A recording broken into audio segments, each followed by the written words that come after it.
iminka waxaan wareysanaynaa Jamaal Nuur oo ku jira khadka si toos ah aanuna weydiinayno su'aashii ahayd qaabka ay arrintan u dhacday iyo waliba shirka maanta loo fadhiyo oo tolkii beelaha gabay u fadhiyaan iyagoo kaga hadlaya qadiyadan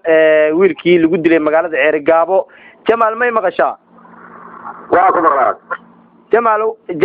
Jamaal waxa faahfaahin naga siisaa walaal qaabka wax u dhaceen iyo sida hadda hawsha u wadaan iyo sababaha aad hadda idinku qodobada aad ka wada hadasheen iyo waxa idin dhex maray idinka iyo nimankii uu ninka wax dilay uu ka dhashay si tolku hadda wadin wada maqlaya la idin la socdo hawshu meesha marayso.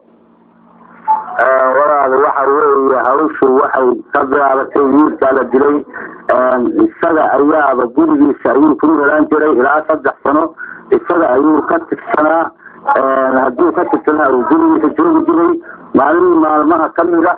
ayuu wuxuu sameeyey 2 xabo meel uu ku shaqaysto oo garaasha inuu ku riday 2 xabona sadaqada dhexdeeda ay ka baxeen xabadii saddexaadna uu wajiga kaga dhuftay isaga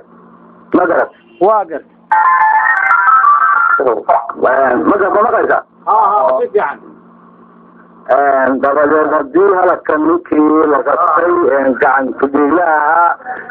markii hore go'aankii arrintii waxay gaaray kuba sigteenba in labada nin la isku dhinac xabaalo xamaasadii iyo qofkii la orday dadkii meesha deganaa waa yaadeen waa la qoofeen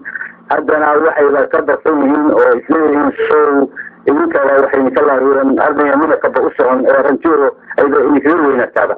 magarat si fiican waa gartay walaal anagu hadii aanu ka fariisanay beeshayada gabooye aanan kala harin arrinta haddaanu maanta ka shaqay kana fariisanay go'aan waxaanu ku gaarnay inaanan baahiyada iyo dhirtayada inaanan eegin oo ninka aanu ilaahay sharcigiisa marino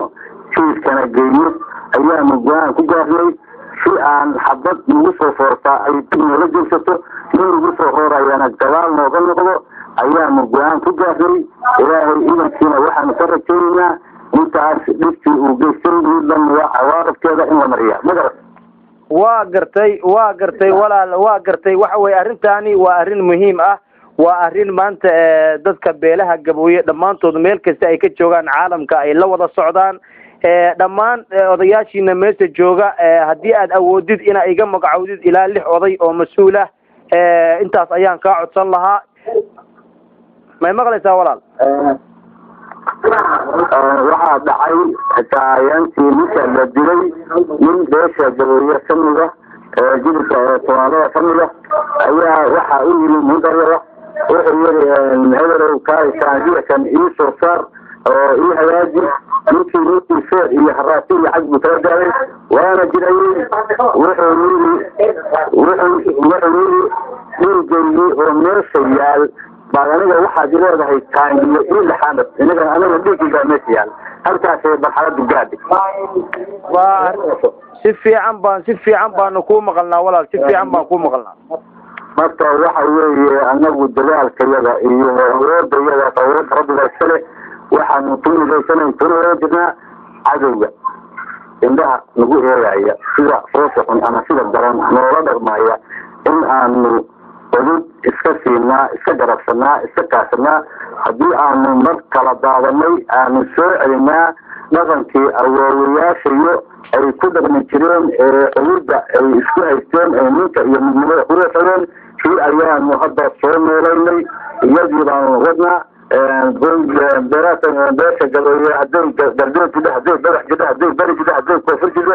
ayaa laysku waafaqay laysku nagatay diyaasna loo wada yahay inaan 2 magac la sheegan ee hal magac dadkaasi wadaago sidii u ahaan jiray maadaama uu iyo jiirkeeda yahay magarat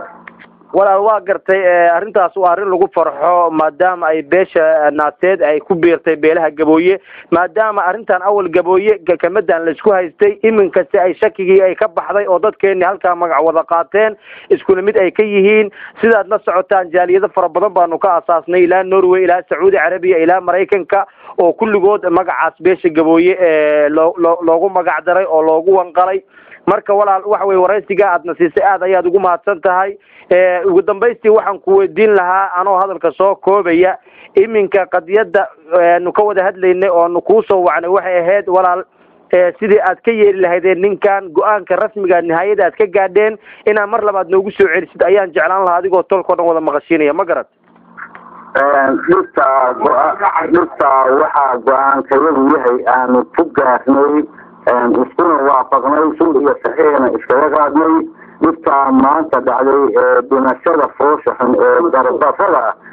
inaanan maal iyo xoolo midna ka qaadan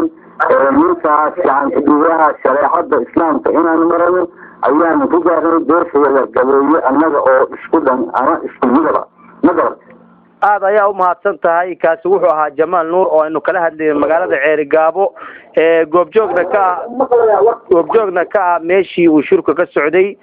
waxa idin la socodsinay waraysiga anigoo ah Shamsuddin Cabdullaahi Yusuf Gabdoon kuna sugan magaalada Makka al-Mukarrama